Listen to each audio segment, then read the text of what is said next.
नमस्कार, मैं अरुण कुमार। पीएससी अड्डा के यूट्यूब चैनल पे एक बार फिर से सभी का स्वागत है। सभी को गुड इवनिंग। और पहली बात तो ये है कि कल मैं क्लास नहीं ले पाया था किसी कारण से, और आज जो हमारी क्लास है वो हिस्ट्री की स्टार्ट हो रही है, मध्य प्रदेश का इतिहास। ठीक है, करीब 10 से 15 दिन ये लगभग इतिहास चलेगा। बहुत शानदार तरीके से हम पढ़ने वाले हैं, चाहे आप बीपीएससी प्रीलिम्स की तैयारी कर रहे हो 2022 की, 21 का मेंस दे रहे हो, या एमपीएसआई, एमपी पटवारी, या जो भी जेल प्रहरी का एग्जाम आया हो, उन सब में ये बेहद लाभप्रद है। ठीक है, तो जैसा कि आपको पता है कि रात 8 बज गए हैं, और ये जो समय है आपको पता है कि मैं अरुण कुमार रात 8 बजे मध्य प्रदेश का सामान्य ज्ञान लेके आता हूँ।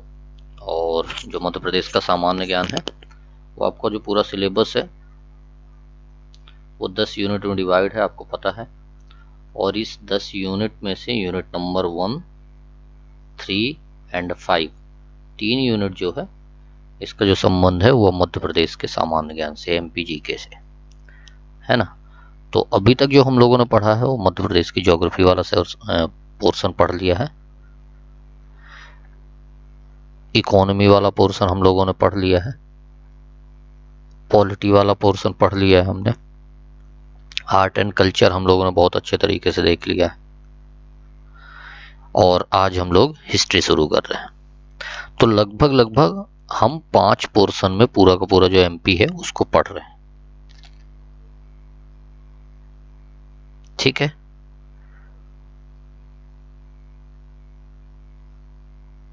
5 पोर्शन में इसको पढ़ रहे हैं। और ये 5 पोर्शन है, ये आखिरी जो महत्वपूर्ण पोर्शन है वो है। इसके अलावा थोड़ा सा हम लोग 2-3 क्लास में विविध वाला जो सेक्शन है वो देख लेंगे, तो पूरा का पूरा हम लोग एमपी कवर कर लेंगे। और आपको पता है कि जो एमपी है आपके पूरे सिलेबस में से 25 से 30 क्वेश्चन जो है इस सेक्शन से आते हैं, है ना। आपके अगर 100 क्वेश्चन एमपीएससी प्रीलिम से बन रहे हैं तो उसमें 25 से 30 क्वेश्चन, इतना तो मान के चलिए, यहाँ से हमेशा और हमेशा एमपी वाले पोर्शन से आते हैं आपके पेपर में। तो जब हम इसको पूरा कंप्लीट कर लेंगे तो आप देख पाएंगे कि हम काफ़ी कुछ, लगभग अपने पूरे पेपर का 1/4 हिस्सा कवर कर चुके होंगे। इसके अलावा हमने जो यूनिट नंबर 10 थी जिसमें आयोग था, वो वाला भी सेगमेंट बहुत अच्छे से देख लिया है। और जिन्होंने देख लिया था वीडियो उन्हें तो सब पता होगा, और जिन्होंने नहीं देखा उनके लिए ये है कि आप पीएससी अड्डा पे यूट्यूब पे आप प्लेलिस्ट में जाइएगा, साइट में, और वहाँ से आप कमीशन को देख लीजिए। तो वहाँ पे आपको लगभग 25 एक वीडियो मिलेंगे, और उन पूरे वीडियो के माध्यम से आप पूरा कमीशन भी कर पाएंगे। ठीक है, इसके अलावा जैसे ही नोटिफिकेशन आएगा, बहुत जल्दी नोटिफिकेशन जारी होने वाला है, और उस नोटिफिकेशन के तहत जो है हम लोग आपके लिए अगली अगली जो भी क्लासेस होंगी वो आपके लिए शेड्यूल कर पाएंगे। तो थोड़ा सा 2-4 दिन की बात है, और बहुत उम्मीद है कि इस वीक में नोटिफिकेशन 100% जारी हो, क्योंकि 0 ईयर होने नहीं देता है पीएससी। तो ये तो रही आपकी इन्फॉर्मेशन। और सबसे बड़ी बात यह है कि आज हम हिस्ट्री शुरू कर रहे हैं, नया पोर्शन है, बेहद महत्वपूर्ण टॉपिक है, और यहाँ से पिछले 2-3 सालों में देख रहे हैं कि जो क्वेश्चन है वो बहुत ज़्यादा बनने लगे, है ना। तो आज हम हिस्ट्री शुरू करेंगे, लेकिन उसके पहले ये है कि फटाफट चैनल से आप लोग जुड़ जाइए, और जितने लोग जुड़ गए हैं चैनल से, चैनल की लिंक को ज़्यादा से ज़्यादा लोगों तक शेयर कर दीजिए। चाहे कोई भी तैयारी कर रहा हो, एमपीपीएससी प्री, मेंस, एमपीएसआई, पटवारी, या व्यापम कानून तैयारी जो भी कर रहा हो, सबके लिए लाभप्रद है। और बहुत महत्वपूर्ण क्लास होने वाली है अगले 10-15 दिन जो भी हिस्ट्री की होगी। तो फटाफट चैनल की लिंक को शेयर कर दीजिए अगले 1 मिनट में। फिर उसके बाद हम जो टॉपिक है वो सबसे पहले इतिहास का जो विभाजन है, और हम पढ़ेंगे। वैसे हमारा जो स्टार्ट होने वाला मध्य प्रदेश का प्राचीन इतिहास है, थोड़ा सा हम इतिहास का विभाजन समझा देंगे आपको, और उसके बाद जो है हम प्राचीन इतिहास से शुरू करेंगे। ठीक है, चलिए फटाफट चैनल की लिंक को शेयर कर दीजिए अगले 1 मिनट में, फिर हम शुरू करते हैं।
चलिए,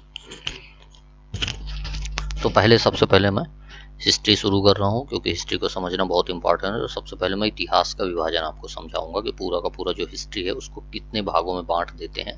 क्योंकि आपको सुना होगा कि हम जो प्राचीन इतिहास के रूप में पढ़ते हैं हिस्ट्री को, मध्यकालीन इतिहास के रूप में पढ़ते हैं, और इसके बाद हम आधुनिक इतिहास के रूप में भी हिस्ट्री को देखते हैं, है ना। इतने प्रकार से पढ़ते हैं, तो थोड़ा सा हिस्ट्री की बेसिक समझ बेहद इंपॉर्टेंट है। उस हिसाब से हम पहले हिस्ट्री को 3 भागों में समझते हैं, उसके बाद जो है आपको चीजें पूरी की पूरी जो प्राचीन काल से है वो समझ में आने लग जाएगी। सबसे पहले जो हिस्ट्री है उसको हम प्राग ऐतिहासिक काल बांटते हैं, इसको हम पाषाण काल भी बोलते हैं, ये ध्यान रखना आपको, ठीक है। प्राग ऐतिहासिक काल, और इसे हम पाषाण काल भी बोलते हैं, ठीक। ये है क्या प्रागैतिहासिक काल या पाषाण काल? यह वह समय होता है जिसमें मानव किसी प्रकार की लिपि का, यानी लेखन का, लिपि का जो भाषा होती है, और कोई भी लेखन कला जो होती है लिखने की, जैसे हम हिंदी से लिखते हैं, संस्कृत से लिखते हैं, उर्दू से लिखते हैं, तो ना तो किसी प्रकार की लिपि, जैसे लिपि मतलब देवनागरी लिपि, देवनागरी कैसे लिखी जाती है, बाएं से दाएं, है ना, बाएं से दाएं लिखी जाती है। तो ऐसे कोई लिपि और ना ही ऐसी कोई लेखन कला है जिससे कोई मानव परिचित नहीं, मतलब परिचित था। तो मतलब कुल मिला के ये कहें कि कोई ऐसी लिपि और लेखन कला नहीं थी जिससे मानव परिचित नहीं था, ठीक है। तो ये वो समय होता है कि ना तो किसी लेखन कला से उसका कोई परिचय था, ना ही किसी लिपि से उसका परिचय था। ये समय क्या था, तो मानव की जहां से उत्पत्ति हुई होगी वहां से लेके 3000 ईसा पूर्व, ईसा पूर्व तो आप समझते होंगे, ईसा मसीह के जन्म के पूर्व वाला समय,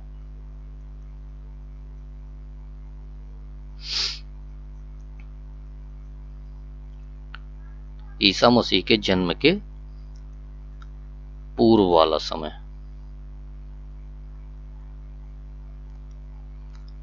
है ना। और ये कैसे चलता, उल्टा चलता है, ये ऐसे चलता है 100 से 99, 98, और आज का समय कैसे चलता है, ईसा मसीह के बाद का, उसको हम एनो डोमिनी बोलते हैं, एडी बोलते हैं, और ये समय चलता है 2020, 2021, 2022, है ना। लेकिन पुराना में ईसा मसीह के पूर्व 22, 21, 20 इस प्रकार से चलता था उल्टा। तो हम ये कहें कि मानव की जहां से उत्पत्ति हुई और 3000 ईसा पूर्व यहां तक का जो समय था, इसको पाषाण काल, इसको भी हम कई भागों में बांटेंगे, अभी हम आपको दिखाएंगे भी। तो ये जो पूरा का पूरा समय था, इस समय का जो इतिहास था उसको हम प्राग ऐतिहासिक या पाषाण काल बोलते हैं। और सबसे बड़ी बात है, इस समय ना तो मानव को किसी लिपि का परिचय था और ना ही किसी लेखन कला का परिचय था, ठीक है। क्लियर है यहां तक?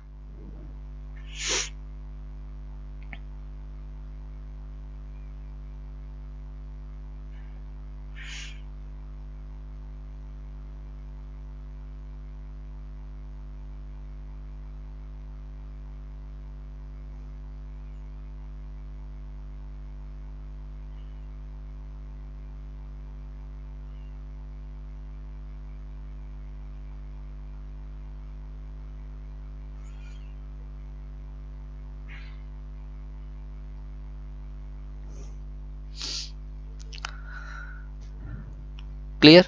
तो प्राग ऐतिहासिक या पाषाण काल आपको आई होप कि समझ में आ गया होगा। क्लियर। चलो, दूसरा समय है, दूसरी हिस्ट्री है जिसको हम इतिहास में बांटते हैं आदि ऐतिहासिक काल। ये वह समय होता है जिसमें मानव लिपि से परिचित हो गया था, लेकिन लिपि को पढ़ नहीं पा रहा था। लिपि से परिचित था, ठीक है, लेकिन लिपि को पढ़ नहीं पा रहा था। ये वो समय था, इसको आदि ऐतिहासिक काल बोलते हैं, और ये समय था 3000 से लेके 6000 ईसा पूर्व तक। क्लियर है।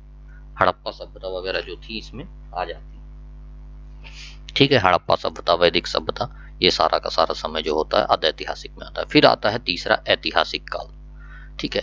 इसमें क्या हुआ, मानव लिपि से भी परिचित हुआ और मानव उस लिपि को पढ़ भी सकता था, ठीक है। तो ये कौन सा काल हुआ, ऐतिहासिक काल, ठीक।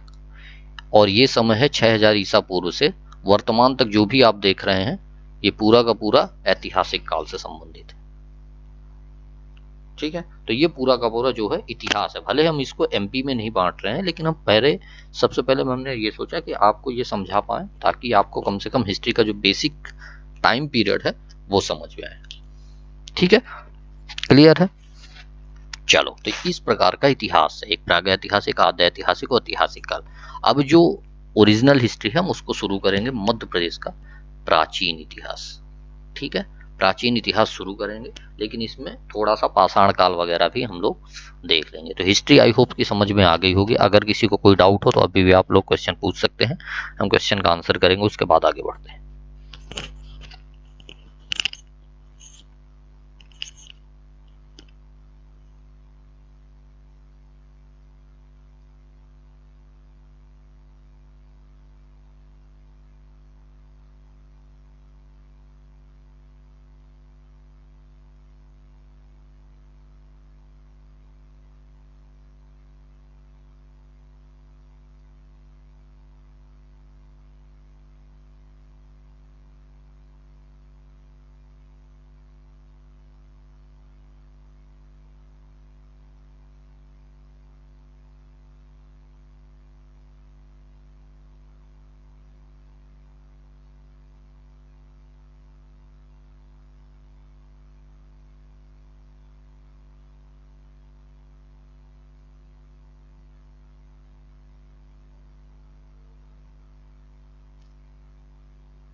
चलिए, तो ये मध्य प्रदेश का प्राचीन इतिहास देखेंगे। सबसे पहले हम पाषाण काल को पढ़ेंगे, जिसमें पूरा पाषाण काल, मध्य पाषाण काल एवं नव पाषाण काल को समझेंगे।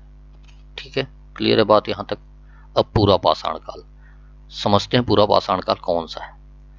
इसका जो समय है, सबसे पहले ध्यान रखना, 10 लाख ईसा पूर्व से लेके 10,000 ईसा पूर्व तक। ठीक है, लगभग लगभग ये मानव की उत्पत्ति के समय की बात कर रहे हैं। ठीक है, मानव के उत्पत्ति का समय है ये एक प्रकार से। ठीक है, तो पूरा पाषाण काल 10 लाख से लेके 10,000 ईसा पूर्व।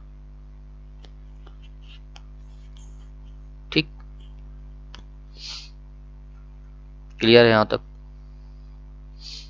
चलिए, ये पूरा पाषाण काल का समय है, ध्यान रखना है आपको। इस समय जो 10 लाख से 10,000 ईसा पूर्व का समय था, जीवन निर्वाह जो था वो शिकार पर आधारित था। शिकार करके पशुओं का, उस पर आधारित था मानव का जीवन निर्वाह। ठीक है, क्लियर है यहां तक बात?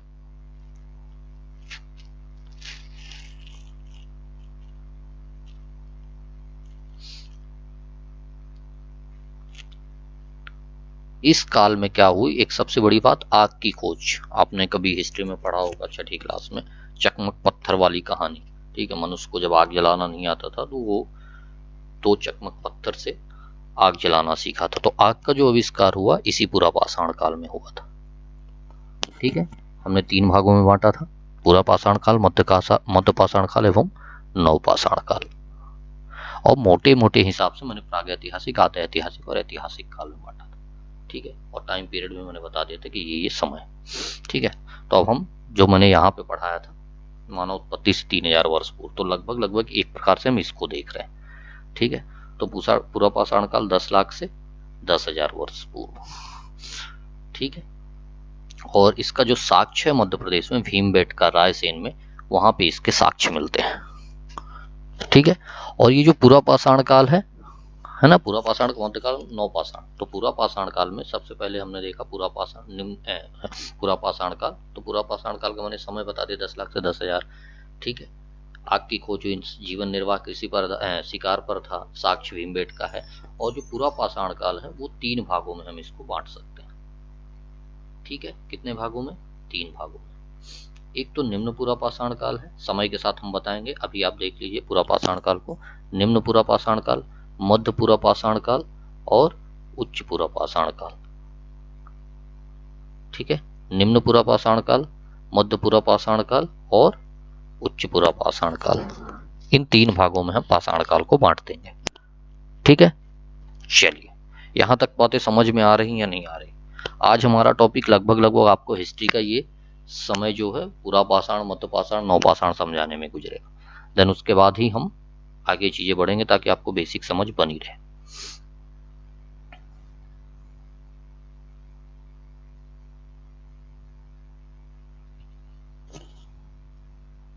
ठीक है, तो निम्न पूरा पाषाण, मध्य पूरा पाषाण, उच्च पूरा पाषाण, पाषाण काल को हम बांट दिए। सबसे पहले स्टार्ट करते हैं हम निम्न पूरा पाषाण काल।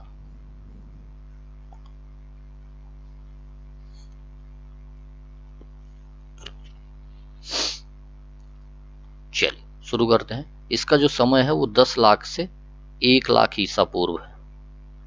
ठीक है, 10 लाख से 1 लाख ईसा पूर्व का जो समय है वह कौन सा है? निम्न पूरा पाषाण काल का है ना। मैंने पूरा पाषाण काल ही आपको बताया था। 10 लाख से कितना? 4000। कितना बताया था मैंने? पूरा 10,000। 10 लाख से 10,000। अब उसमें जो निम्न पूरा पाषाण काल है वो 10 लाख से 1 लाख तक है। क्लियर है? यहां तक बात क्लियर है या नहीं क्लियर है? फटाफट बताइए भाई।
ठीक है, उम्मीद करता हूं कि ये बात आपको समझ में आई होगी।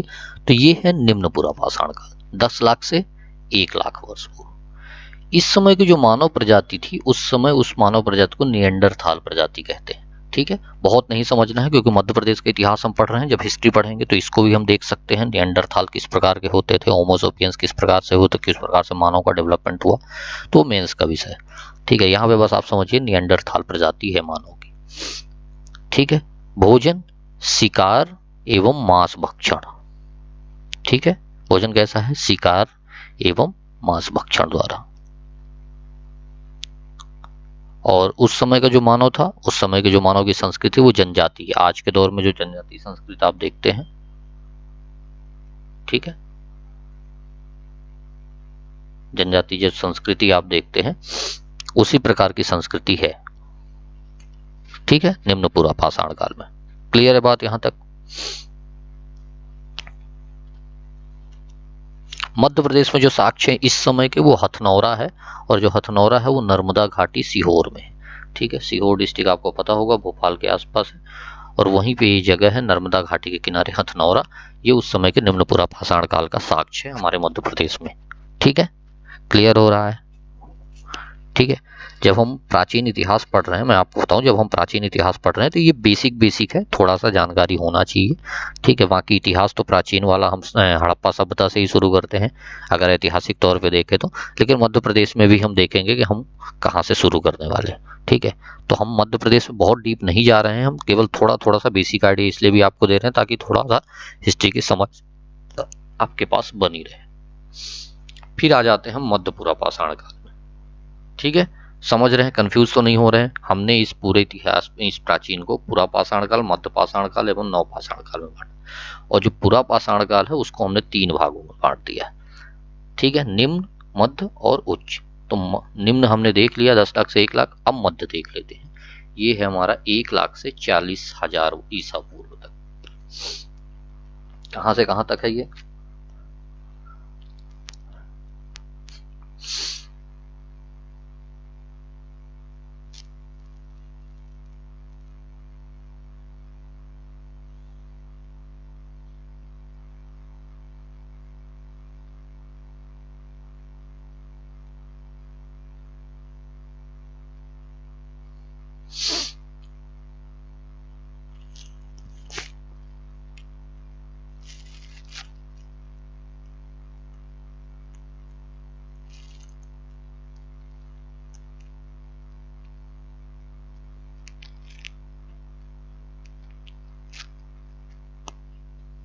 चलिए, तो 1 लाख से लेके 40,000 ईसा पूर्व तक का जो समय है वो मध्य पूर्व पाषाण काल का है। क्लियर? इनकी मानव प्रजाति कैसी है? तो होमो इरेक्टस है। होमो इरेक्टस इनकी मानव प्रजाति। ठीक है, चलिए। भोजन और उस समय का शिकार, भोजन क्या था उस समय का? इनका एक तो शिकार था और मांस भक्षण, ये भी मध्य पूर्व पाषाण काल का समय था। और इनकी संस्कृति भी जो मानव की थी वो जनजातीय आधारित थी। जिस प्रकार से आज के दौर में आपको जनजातियां जंगल में रहते हुए, पेड़ काटते हुए, ठीक है, मांस भक्षण करते हुए, शिकार करते हुए पाए जाते, उसी प्रकार से उस समय का भी ये दौर हुआ करता था।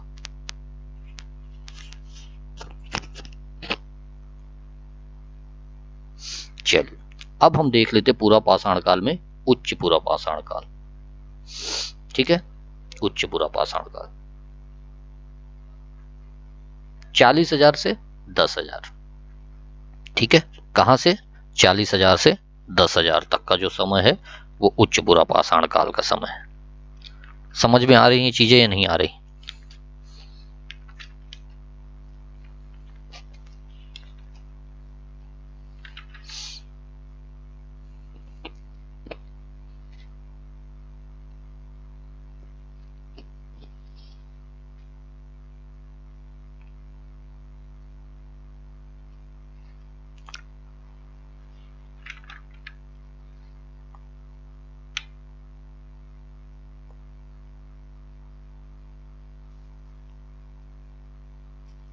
यहां तक चीजें समझ में आ रही या नहीं आ रही?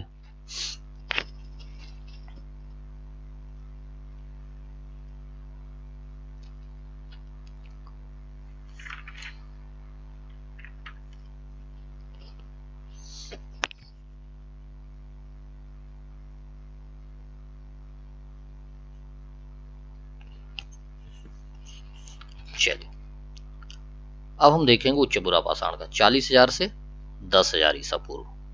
ठीक है, 40,000 से 10,000 जो ईसा पूर्व का समय है वो उच्च पूरा पाषाण काल का है।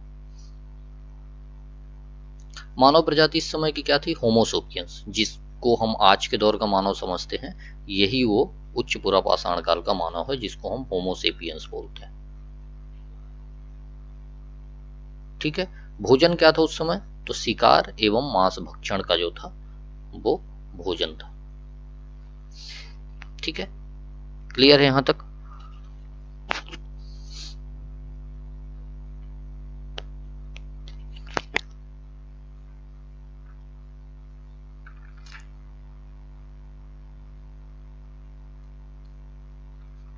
क्लियर है यहां तक?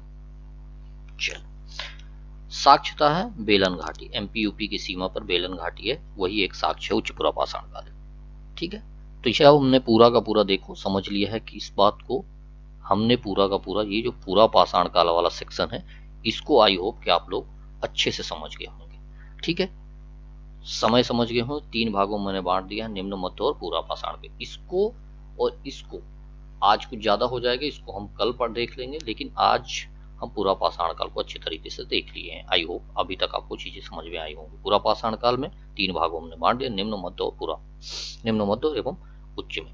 अब पाषाण काल से संबंधित जो मध्य प्रदेश में प्रमुख स्थल हैं उसको समझ लेते हैं, उसके बाद जो है हम कल देखेंगे जो है वो मध्य और नवपाषाण काल, उसके आगे का सेक्शन। सबसे पहले पाषाण काल के जो प्रमुख स्थल है उनमें से है पहला भीमबेटका। कौन सा है? भीमबेटका। भीमबेटका कहाँ है आपको पता होगा, रायसेन जिले के ओबेदुल्लागंज एक जगह है। ये पूछा गया है क्वेश्चन में, आप देख लेना प्रीवियस ईयर का पेपर उठा के। ठीक है, ये क्वेश्चन पूछा गया है, रायसेन जिले का ओबेदुल्लागंज जो है वहां पे ये भीमबेटका है।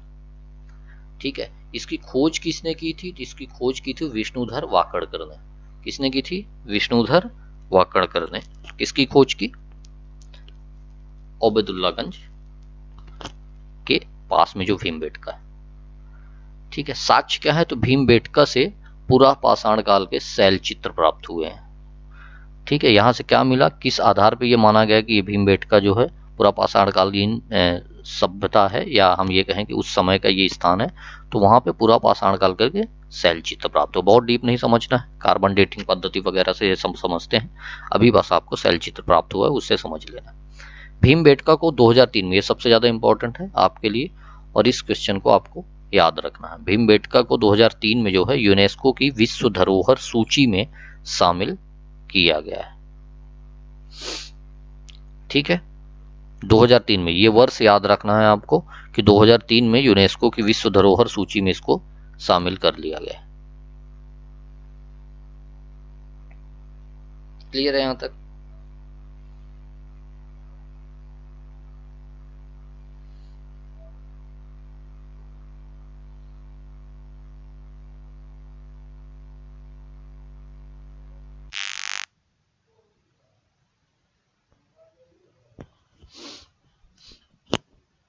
चले, दूसरा जो पाषाणकालीन स्थल है जो हमें समझना है वो है आदमगढ़।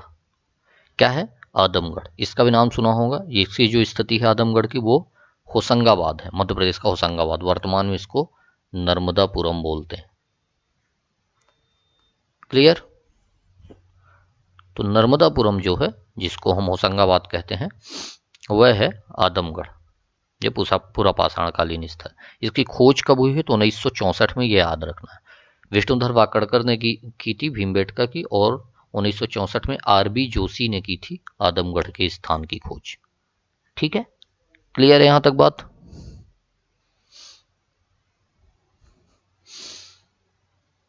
चलिए, साक्ष्य क्या है? पशुपालन के प्रथम साक्ष्य यहां पे मिलते हैं। पशुपालन के प्रथम साक्ष्य कहां पे मिलते हैं?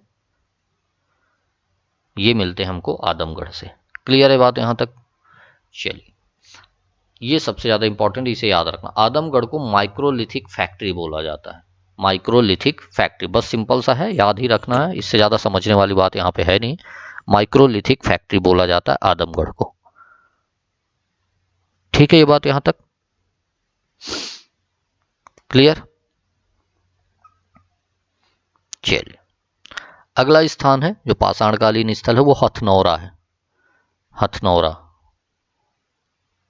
ठीक है, नाम सुना होगा। ये मध्य प्रदेश के सीहोर डिस्ट्रिक्ट में है, जो भोपाल के पास सीहोर डिस्ट्रिक्ट है वहीं पे है, जहां से माननीय मुख्यमंत्री हमारे, माननीय जो चीफ मिनिस्टर साहब हैं, वो यहाँ से आते हैं। ठीक है, बुधनी उनका जो है वो विधानसभा क्षेत्र होता है, तो वो सीहोर डिस्ट्रिक्ट में। तो सीहोर में हथनौरा है, ये भी पाषाणकालीन स्थल है। इसकी खोज किसने की है? तो अरुण सोनकिया ने। अरुण सोनकिया ने इसकी खोज की थी। ठीक, किसकी? हथनौरा, सीहोर में। साक्ष्य क्या है? मानव की खोपड़ी मिली है यहाँ पे, और हाथी के जीवाश्म मिले हैं। उसके आधार पे यह पता किया गया कि पाषाणकालीन स्थल है। क्लियर है यहां तक बात? ठीक है,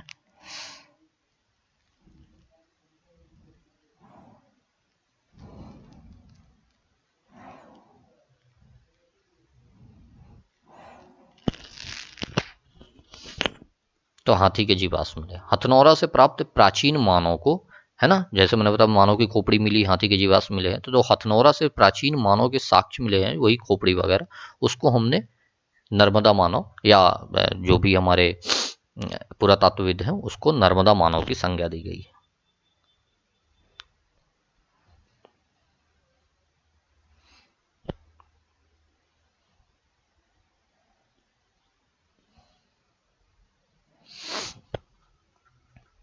ठीक है, क्लियर है यहां तक? चलो, तो ये हमारा पूरा का पूरा जो रहा है, मैंने हिस्ट्री को आपको पूरा का पूरा जो हिस्ट्री है उसका टाइम विभाजन बता दिया, पूरा का पूरा काल विभाजन कर दिया। उसके बाद मध्य प्रदेश का प्राचीन इतिहास के तहत हमने थोड़ा सा पूरा पाषाण काल को देख लिया। 3 भागों में उसको हमने बांट दिया है, उसको समझ लिया, पाषाण के स्थल समझ लिया। अब हम मध्य पाषाण एवं नव पाषाण समझेंगे, देन उसके बाद जो है ओरिजिनल जो भी हिस्ट्री होगी उसको हम देखेंगे। ये बेसिक है, क्योंकि ये बड़ा टॉपिक होता है इसलिए मैंने इसको समझा दिया आपको। ठीक है, तो प्रसिद्ध जो हमारे प्रसिद्ध पुरातत्वविद है उनका नाम याद रखना, कभी पूछा जा सकता है। विष्णुधर वाकड़कर, मैंने बता दिया। HD सांकलिया, विष्णुधर वाकड़कर, HD सांकलिया, अरुण सोनकिया और GR शर्मा, ये 4 लोग जो हैं पुरातत्वविद है आर्किटेक्चर।